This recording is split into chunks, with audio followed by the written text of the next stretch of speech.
This video is called Most People Are Not Ready for What's About to Happen. Most people are not ready for what's about to happen as early as next week. Be careful watching the news or any specific YouTubers or blogs. The news tells you what they want you to hear and what they want you to believe. The way things are reported will be drastically different from channel to channel, and so getting the correct facts is your job. Are you ready for what's about to take place in the American economy? We're at a pivotal moment right now, and from my research that I'm going to show you today, a lot of people are about to get wrecked. My goal and hope for you is that you're able to prepare so that you can make it out to the other side. But more than that, I don't want you to just survive. I want you to thrive and set yourself up strong for your financial future. The overall macroeconomic atmosphere is looking worse and worse by the day. Are you prepared within your own household economy and taking the steps necessarily to prepare you and your family to weather this storm? My name is Nolan Govea. My students call me Professor G, and I made this channel to make investing simplified. Now, most of you are aware of the huge conversations happening right now in our country. The big ones are surrounding tariffs, the Fed rate, the national debt, and even household debt. Tariffs on major US trading partners, including close allies, have been a defining feature of Trump's second term, and more are coming. He's declared April 2nd America's Liberation Day to establish reciprocal tariffs on US trading partners that have their own levies on US imports, overturning decades of policy and threatening chaos for businesses around the world. Just today, Donald Trump has announced a 25% tariff on all fully assembled cars imported to the US. That's intended to boost American manufacturing, but which could hit consumers. So on one end, we have these tariffs and actual threats of tariffs coming from the president. We have a huge announcement coming out next week at the beginning of April that's supposed to bring even more tariffs. And we expect these other countries around the world to reciprocate with tariffs of their own, which is going to hurt us in some way as well. While dealing with these tariffs, we also have another huge problem. In a high rate environment like we're in right now, the stock market does not do well. Obviously, over the past couple of years, you know that the Fed had to increase rates in order to combat major inflation. I would disagree with that. I don't know what receipts he's bringing. I love receipts, by the way. I don't know what receipts he's bringing, but we've been in a high rate environment for a hot minute, and I'm just saying the market has definitely done pretty good to me. The market has done pretty outstanding to me. In fact, I believe it was in 23 and in 24, both of those years, greater than 20% gains. In fact, let's do the math. Let's do the math. Back here, let's go January 1st, 2023.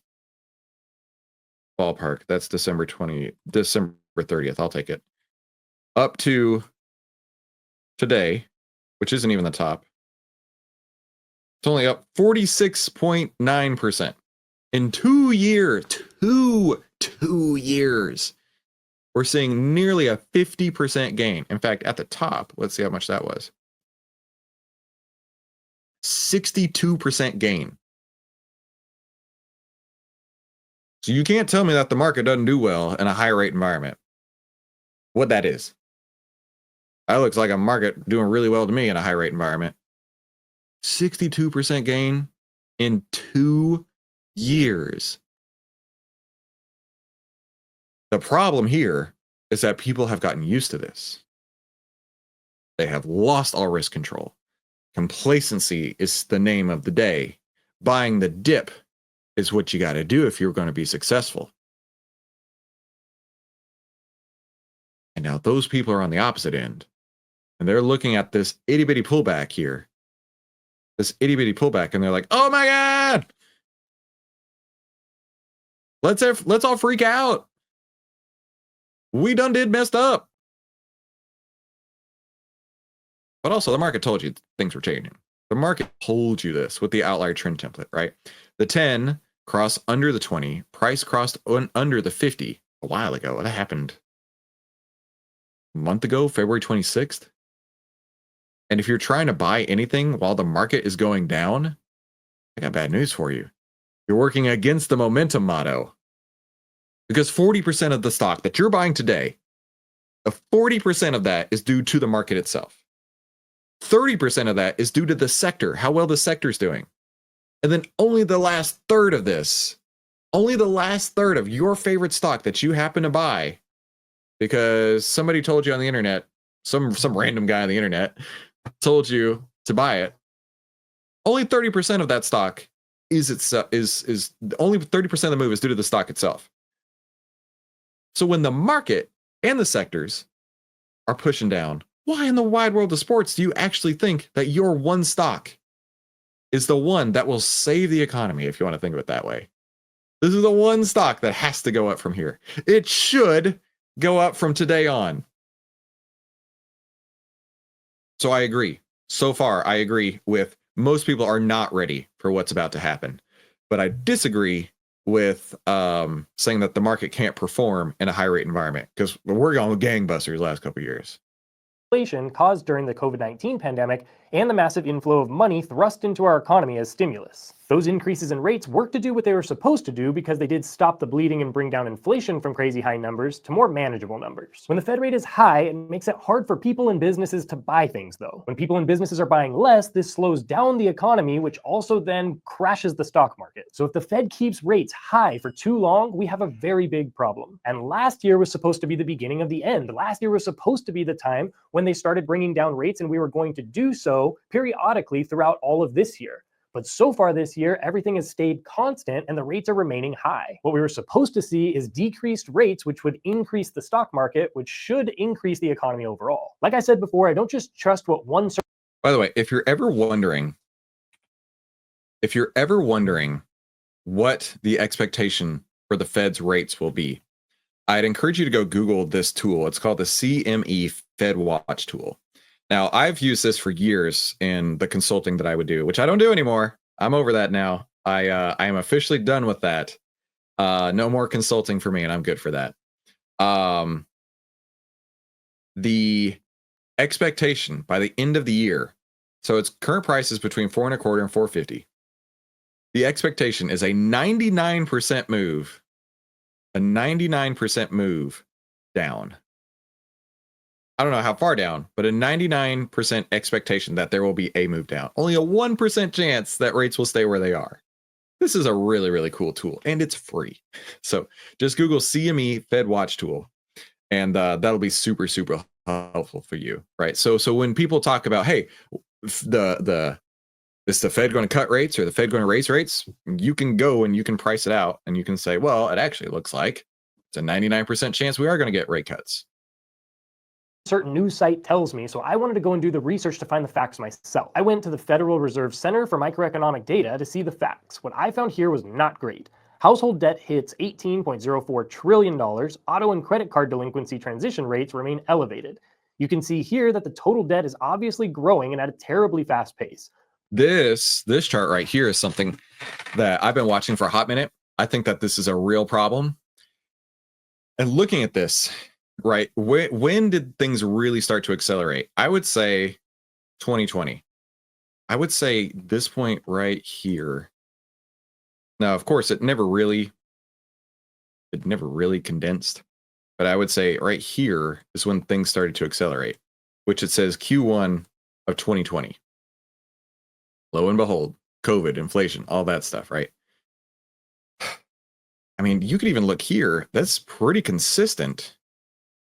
From 2008 to 2018, total debt balance actually remained flat. And then since that point here. Now, one thing that this isn't showing, and I don't know if he'll have receipts, but total deposits, meaning how much money people have in their bank account, that's been going down. So when deposits are going down and debt is going up, what do you think is going to happen? People have run out of funds. They're trying to maintain their lifestyle. So now they're taking on debt. At some point, they're going to run out of debt. At some point, they're going to max out the credit cards. At some point, the banks are going to say, we're not going to give you any more loans. I'm sorry. At some point, they're going to say, but I have to have the Cadillac Escalade. I need a $150,000 car. And they're going to be like, no. Maybe you should go buy a Honda CRV, which is probably $55,000. But this is really concerning to me, because I really genuinely think that we are going to hit a max debt point. And unlike the government, who can just continue to raise the debt ceiling in perpetuity, consumers cannot do that. Consumers cannot continue to raise the debt ceiling in perpetuity. What happens then? What happens when everybody's all maxed out? I think that's severe contraction, severe pullback. Am I calling for a collapse? No. But this kind of stuff, This makes me concerned. It makes me have this this emoji. Exactly. Both housing and non-housing debt are skyrocketing. Credit card balances, which now total $1.21 trillion outstanding, grew by $45 billion during the fourth quarter and are 4% above the level a year ago. Auto loan balances rose by $11 billion. Other balances, which include retail cards and other consumer loans, grew by $8 billion. Student loan balances grew by $9 billion. In total, non-housing balances grew by $73 billion, which is a 1.5% rise from 2024 quarter three. This graph is especially important because this is showing the percentage of debt 90 plus days. What is this? What is this? Student loans? What? You know what I bet that is? I bet that's the Joe Biden plan of forgiving student loans, which I know they forgave a bunch, but I mean, he didn't actually follow through on that one promise that he did come through. Well, let me rephrase that. He promised the world on student loans and he didn't deliver. But that is really interesting to see of all these type of loans that are delinquent, student loans have plummeted. That's so interesting. Wonder why. Has to be that. It can't be anything other than that. But let's focus in on the chart over here. Let's focus in over here. Right, what do we see? We see credit cards right here. We see the colors are a bit muted. It's hard to tell. I guess this is other right there. I don't know what the heck other would be. Green is autos. And mortgages is orange way down here. Purple is home equity lines. So let's focus in on this one and this one. So there was a credit union that I was working with in Atlanta that recently was taken over by the NCUA, the National Credit Union Administration, kind of like the FDIC for credit unions. And the issue with them is that they were making loans to anybody with a pulse. And when they did, their delinquency spiked, as you could imagine, right? If they can't pay back their loans, why are you making loans to them? They didn't care. Then credit cards, right? This, in my opinion, this is lifestyle funding. This right here, in my opinion, is lifestyle funding. Because how easy is it? You know, you roll up to Costco and you pull out your Costco credit card, spam, right? You don't even have to swipe it. You can just lay it on the screen and then it goes for you. It's far too easy to do that, right? And I mean, how many times have I been to Costco and it was a $500 trip when I just needed a couple things, right? This is lifestyle creep to me.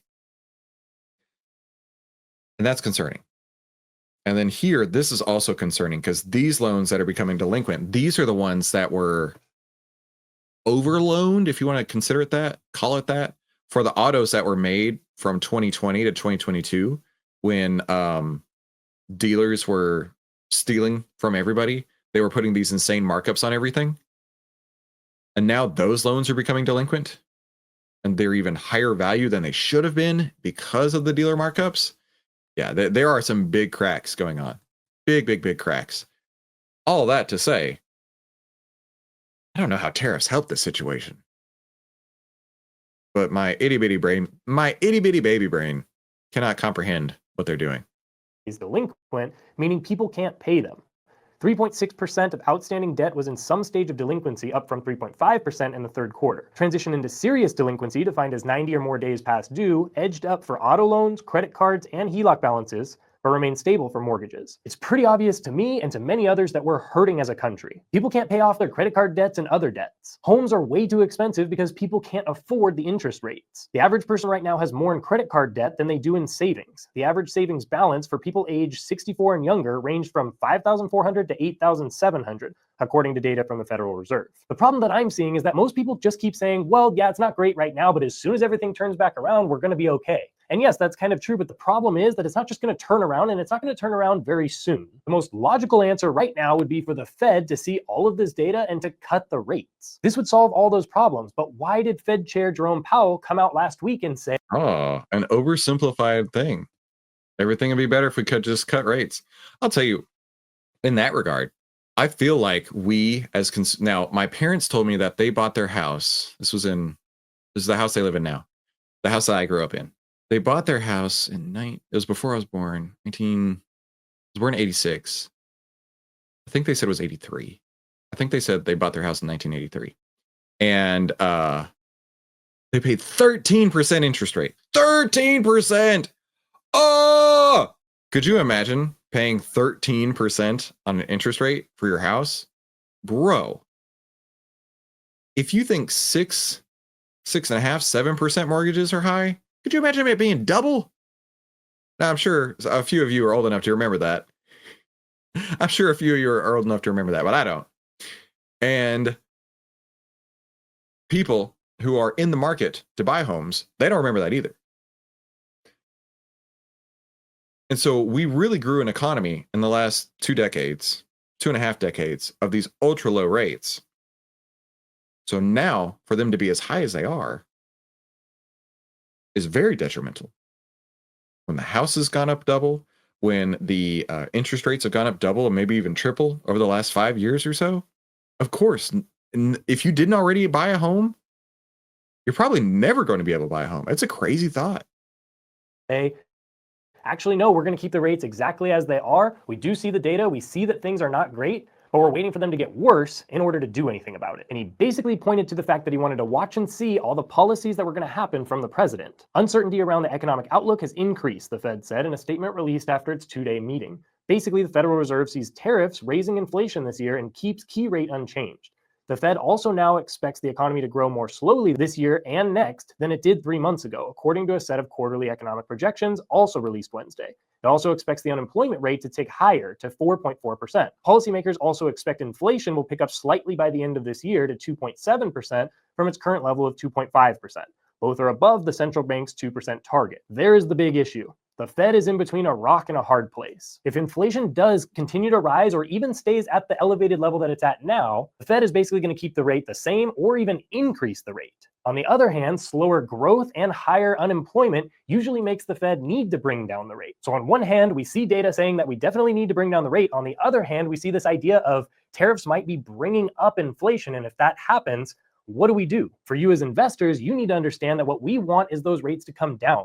As the Fed rate comes down, there is a high correlation to the stock market going up. So this last meeting was the second meeting in a row that the Fed has kept its interest rate at about 4.3%, as the central bank has moved to the sidelines as it evaluates the impact of the Trump administration's policies on the economy.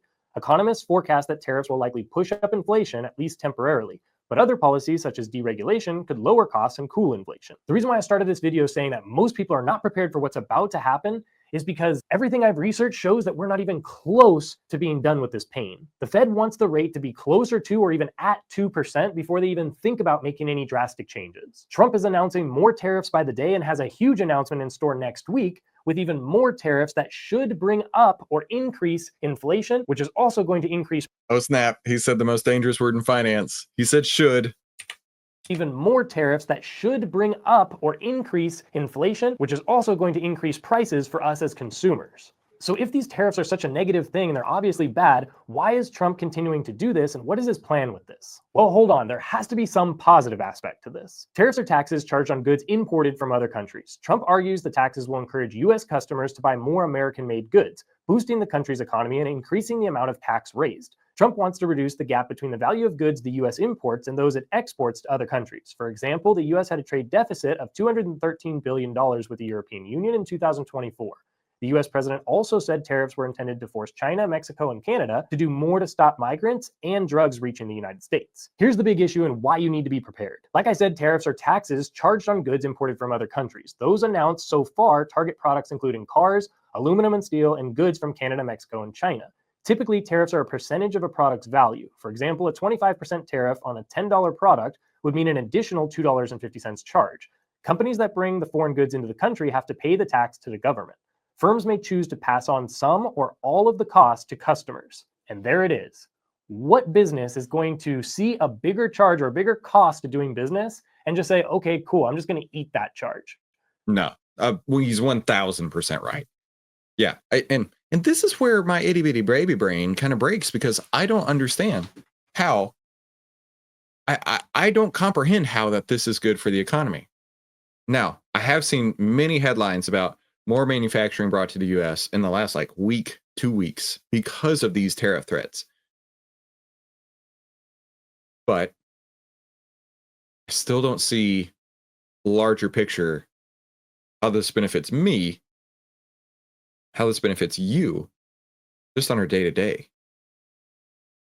No, they're going to take that cost and they're going to increase the price that you have to pay because they need to keep their profit margins the same. We're just going to be hurting because of it. Prices are going up, inflation is going to go up. Things that were already tough to afford today are for sure going to be even more hard to afford tomorrow. Tariffs will lead to higher prices because US businesses pass tariff costs on to consumers, both directly and indirectly. And this is why Jerome Powell's not lowering the Fed rate, because tariffs are expected to raise the US inflation rate in 2025. Like I said before, just today, major tariffs were announced in the auto industry. President Donald Trump once again announced plans for 25% tariffs on imported cars and parts that will go into effect April 3rd.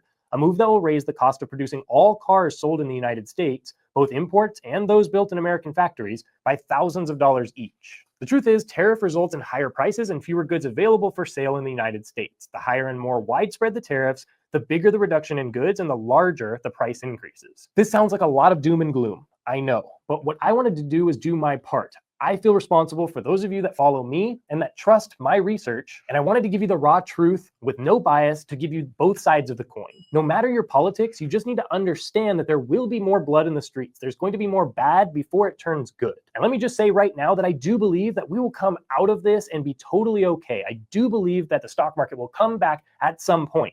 I just want it to be known that it might be a lot longer than you think. And so if you think you only have to weather the storm for the next month or two, and that's how much you have saved up, but then it really takes 6 months, 9 months, 2 years, that's where the hurt comes in. And that's what I'm trying to prepare you for. And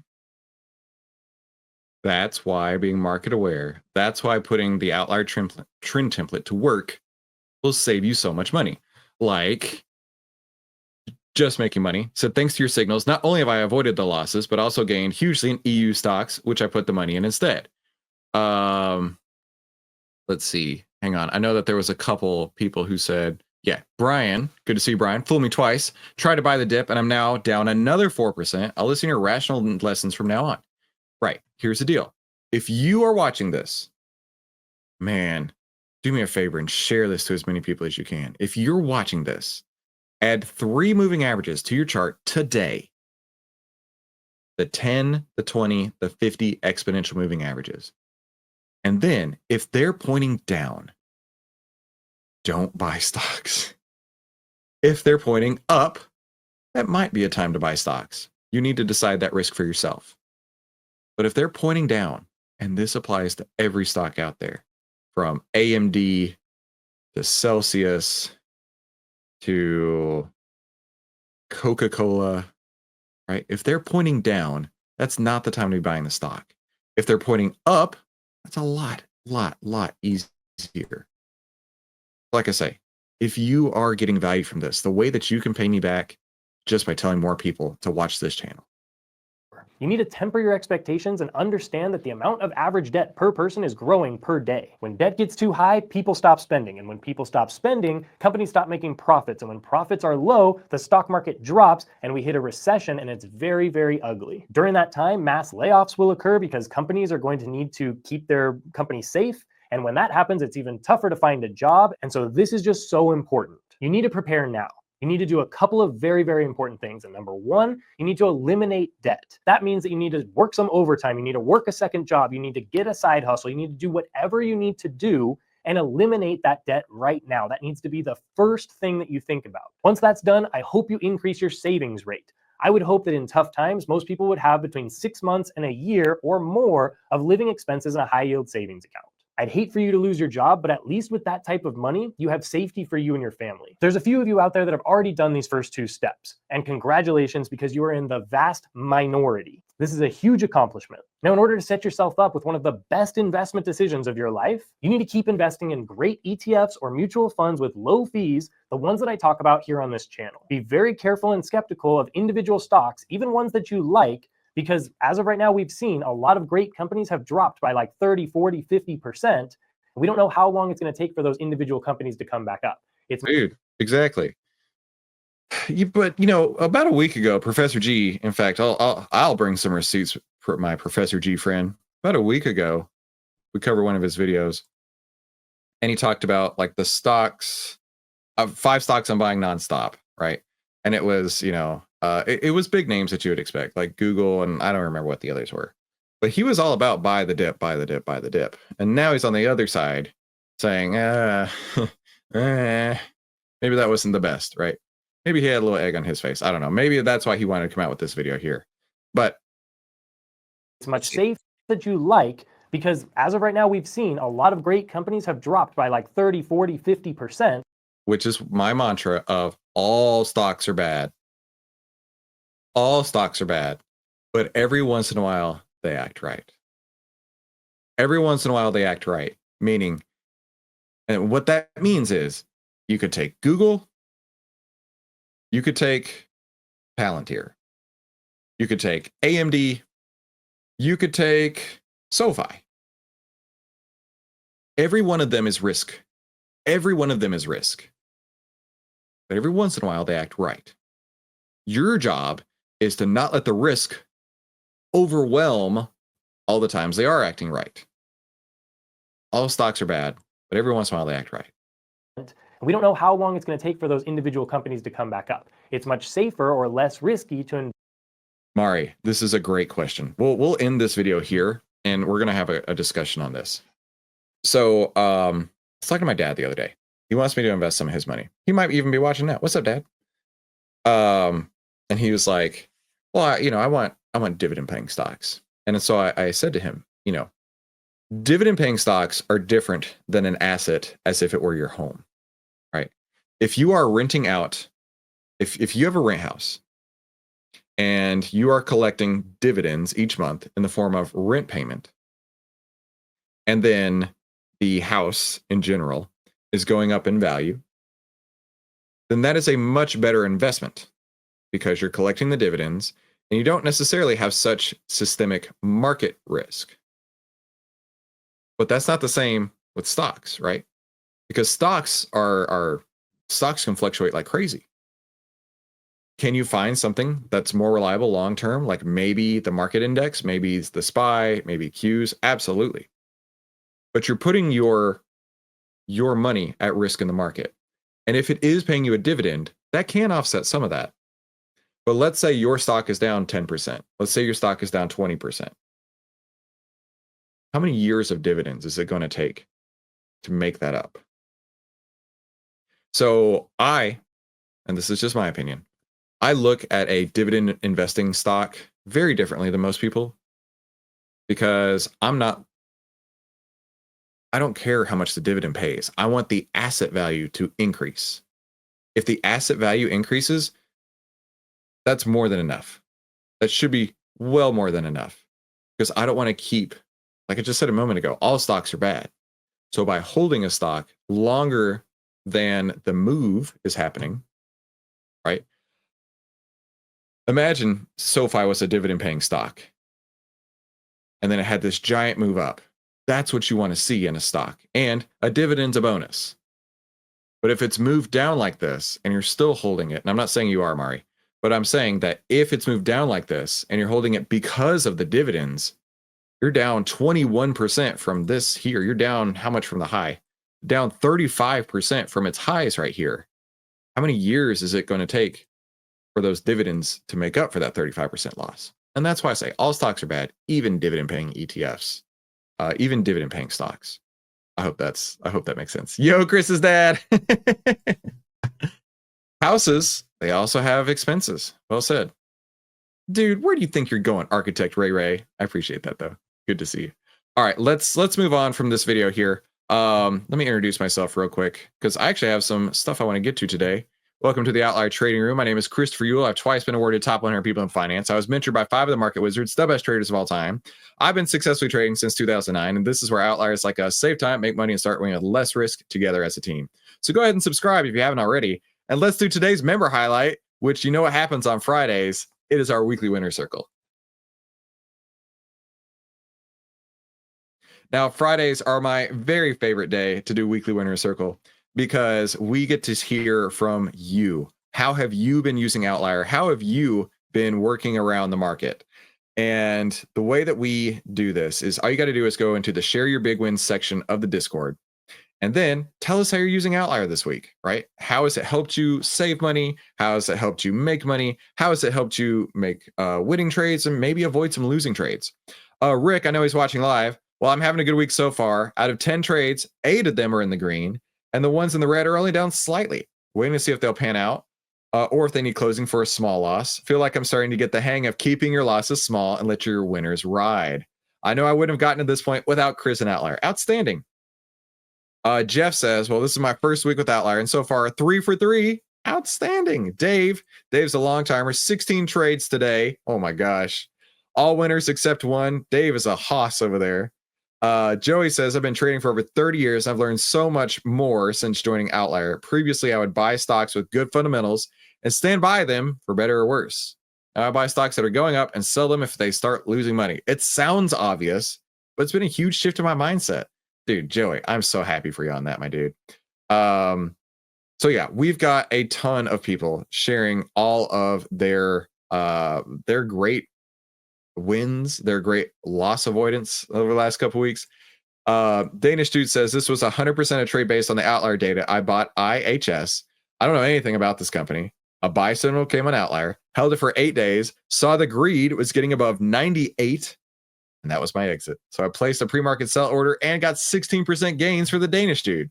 And this is the coolest thing, right? We have dozens and dozens and hundreds of people sharing what has helped them so much. So every Friday, we take a list of people, and it's too late if you haven't already put your name in the hat, who have posted in that Discord channel. And just for fun, we do a quick little giveaway. So there are 19 men and women who have told us how they have used Outlier over the last couple of weeks, including a few that are watching live, like Jean-Louis, like Whoa, that's Nate, like Salty Brad, Danish Dude, Senior Wahoo, Dave, Rick. You know, a ton of you are here right now, and that is so much fun. So I've numbered you guys 1 to 19, and I'm gonna go over to random.org, and I'm gonna let the market gods decide who the winner will be.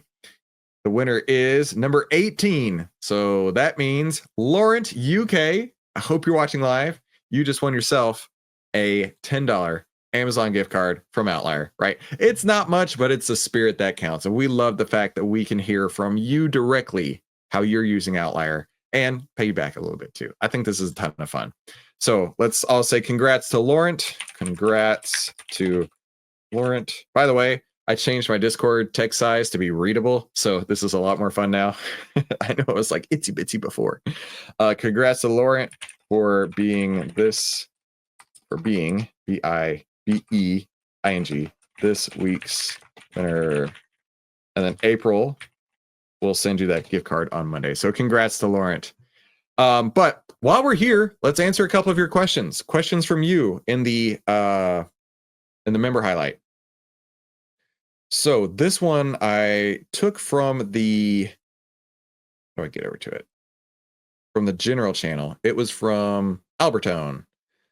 Albertone says, thanks a lot for your videos. Do you think there will be a chance to talk about backtesting and how to check if a strategy actually has an edge or a positive expected value? I love the mentality and the operational stuff, but I think confidence in the plan must come from a mathematical backtest. For sure. So first off, if you're not already documenting every trade, oh, Yannick, that was you. Congratulations, Yannick. If you're not already documenting every single trade, you need to start doing so. We've got a spreadsheet for you over in the VIP Investors Toolkit, and you can actually document every trade on there. First off, just write down your trades you've already placed. Then, and this is what I do, so I can speak from experience. Write down your trades you've already placed. Go back to your broker statements, look and see what happened. Then go into the charts and find the buy points and find the sell points. Match those times, match those dates up. And then start seeing what worked and then start seeing what didn't work. Okay, I had a loser on this trade. Why did that trade lose? I had a winner on this trade. Why did that trade lose? Or why did that trade win? Then you got to think like broader picture, right? Because we can focus in on just the stock. And for example, if you're buying SoFi on the way down, you could say, oh, okay, I bought a stock in a downtrend. Wasn't a great outcome. But let's say you bought it in an uptrend. What else was going on? Was the sector also in an uptrend? Was the market in an uptrend? Did the sector have a buy signal, an outlier? So that's where I would start. And that's where I do start, is looking at my own trades and saying, what can I learn from what I have today? And then you improve upon it. And you make some changes, and then you try it again. And you make some changes, and you try it again. But for forward back testing, for something you haven't started on, find something that works for you.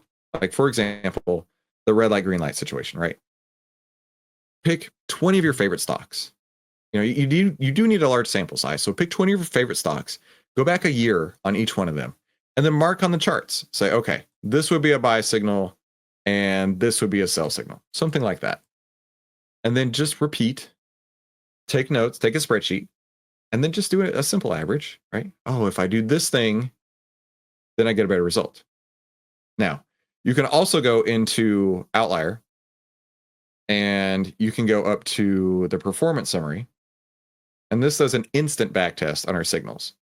So for example, on the SPY, OVTLYR has a 73.62% return using the buy and sell signals that you see plotted on the chart.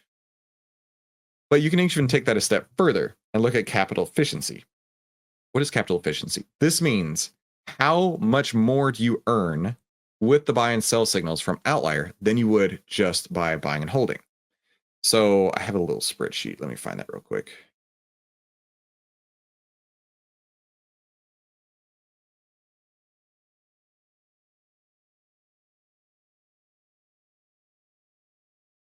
Here we go. Capital efficiency. So let's say we're looking at the SPY over here. OVTLYR's returns on the SPY were, don't save that. OVTLYR's returns on the SPY were 73.62 versus buy and hold at 78.46, right? Doesn't seem like all that big a difference. 73.62, 78.46. Percent of time invested. So time in the market, 52% of the time. Only in 52% of the time. Right? Whereas buy and hold would be in obviously 100% of the time. Trading days in the year, time in the market. So 700 days in the market to get 7.32% returns, or 73% returns. 1,200 days in the market to get 78% returns. Returns per day, basically 10 basis points versus 6 basis points. A little bit of rounding going on here, which is why it's not exactly this number here, but it gets you in the ballpark. And you can see, really, to me, what sticks out is how many days am I in the market to get this return versus days in the market to get that return. So that is a real big thing to me. Looking at this is, what's my capital efficiency here? Now, you can add that as part of the screener, right? You can say, I want capital efficiency. I want all the capital efficiency. It doesn't matter to me. Or maybe I want something super capital efficient between 1 and 2 or less than 1. For me, I just leave it wide open. I care more about positive returns, right? So for example, AJG, OVTLYR signal returns 247%. So instant back test, just like that. So I hope that helps, right? There's a myriad of way of doing it, but first off, start with the trades you've already made, and then start taking notes, what worked, what didn't work. And then, and this is the hard part, you have to be somewhat Sherlock Holmes, somewhat of a detective. If this worked, why did it work? What other factors could have played into this, right? Because there's lots of other factors that could go into it. So I hope that helps. That was a great question. So be sure to share your stories in the Discord and tell everybody you know about OVTLYR. And hit the like button too. Now back to trading. So what is OVTLYR and how does it work? Well, OVTLYR, Uncle Warren used to say, be fearful when others are greedy and greedy when others are fearful. And OVTLYR shows you if investors are acting irrationally fearful or greedy and by how much, allowing you to get into the stock before the OVTLYR move happens.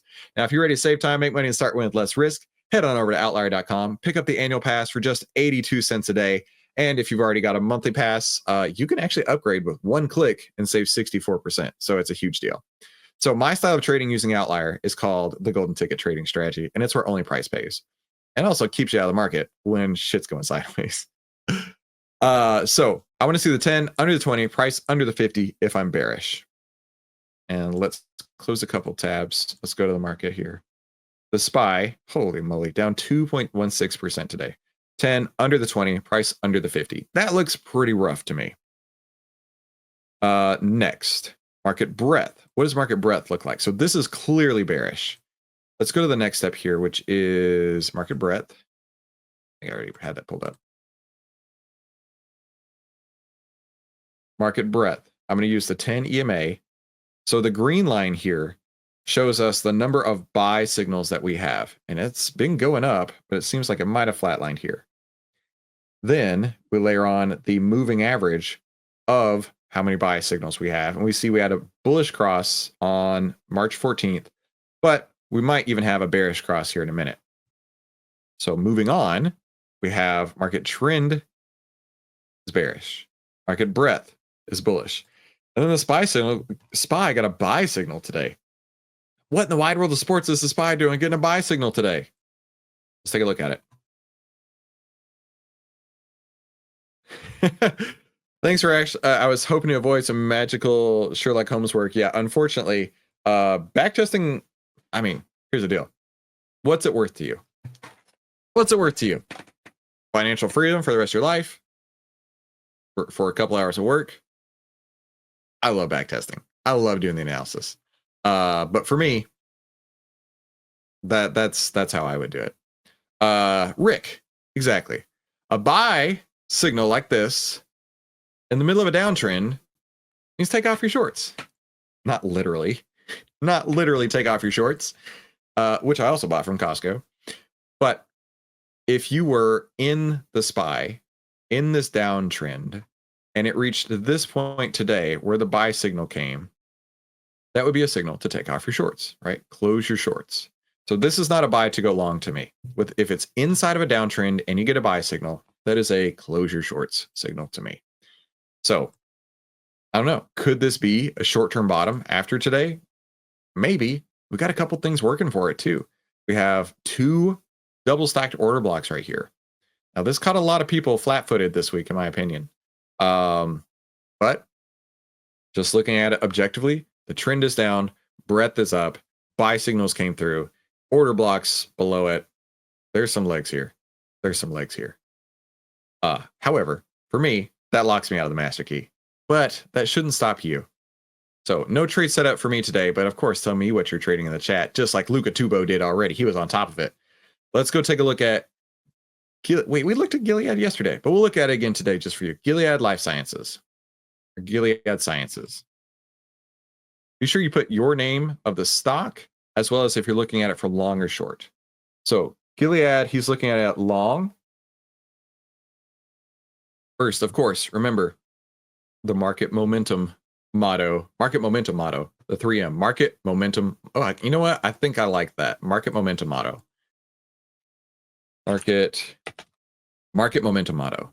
There we go. 40% market, 30% sector, 30% stock itself. You got some things working against you here. Then you got a sell signal. The greed value is going down. It's at 72 now, which actually is still really strong. However, it had peaked around 90. And then the sector was getting a bit less fearful. That may have peaked and might start to get more fearful here.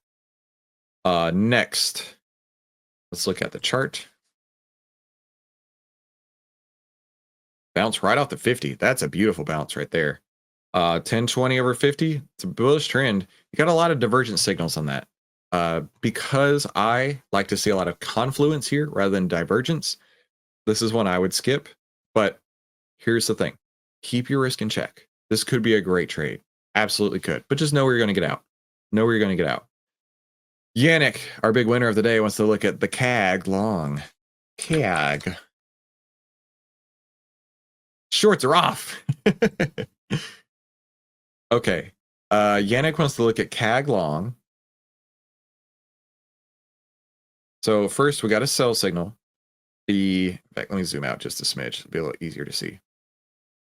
The fear and greed shows to be at 61 right now. It may have flatlined. It might start to be going up. The staple sector looks like the greed is starting to come back up in this as well. You got an uptrend. So CAG long, other than the sell signal here, everything else is actually quite bullish. Let's go look on the chart real quick. Yeah, not bad. Oh, I love this. When you're trading a stock and it's coming up into earnings, that's one of my favorite trades to make. So CAG could be a great play up into earnings, and you've got a bit of room, not a lot of room, but you got a bit of room. You got about 3% until that order block gets in your way. So that could be great. DG. Emmanuel wants to look at the Dollar General. Dollar General from the long side. Cool. So got a buy signal came through on March 12th, been pushing up higher, nice and strong within an uptrend here. The greed value has increased quite a lot, right? So when it got the buy signal, it was at 66. Today it's at 76. And it's still moving up. That's what I want to see. If it's continuing to move up, that's a giant positive sign for me. Then the staples sector also, it's getting a little bit more greedy. Dude, DG looks good so far from here. Oof. Wait, didn't we talk about this one yesterday? I said, watch out for that order block. Watch out for that order block. Man, tell me order blocks don't work. How cool is that? The first day it comes up in the order block, doesn't quite cross it. The second day, it might get rejected. And this might be a profit-taking opportunity. Giggity. Just making money. Chris, I create a song about our dip buying friend. Can I send it to you? Bro, you are now obligated to send that to me. Thank you very much. Shoot us the email over at support@outlier.com and that'll get over to me. Our support team will shoot it over. The Binda. Let's look at how's TD. TD. But you said it could result in backlash. And dude, that's what we're seeing right here. That's what we're seeing. The order block right here, that the soon to be called outlier block, you're getting some resistance, some overhead resistance right here. And that's what I mean. It might be time to take profits on this. Now, could it go up? Yeah, for sure. But it also might be a tough one. Oh, you know what? Native Ginger's right. Just making money. If you're cool with it, share it on the Discord. You have to share the song. All right. Let's look at what's the TD we're looking at? Yeah, TD long for the Bender. Buy signal, getting more greedy. The financials getting less fearful. So far, so good. In an uptrend, TD pullback. Still closed over the 10 EMA though. So here's something I don't love to see, Bender. When a stock closes under its prior day's low, right? So down here, the low from yesterday was right there. Close under the prior day low is not a good sign. Let me show you what I mean. Inside of a beautiful trend, you're not going to find candles that close under the prior day's low. Like, I don't think once in this trend, right? Even in this little trend right here, did it close under the prior day's low until that day, right? That's a warning sign to me. So keep that in mind. Oh, Emmanuel said, I did yesterday. Bro, you timed that? Tell me you can't time the market. Can if you know what you're looking for. Dude, congratulations. Fist bump. Boom. I'm not at home. I can't use the Discord, but what's the email? Support. Where's it at? Support@outlier.com. That'll get over to us.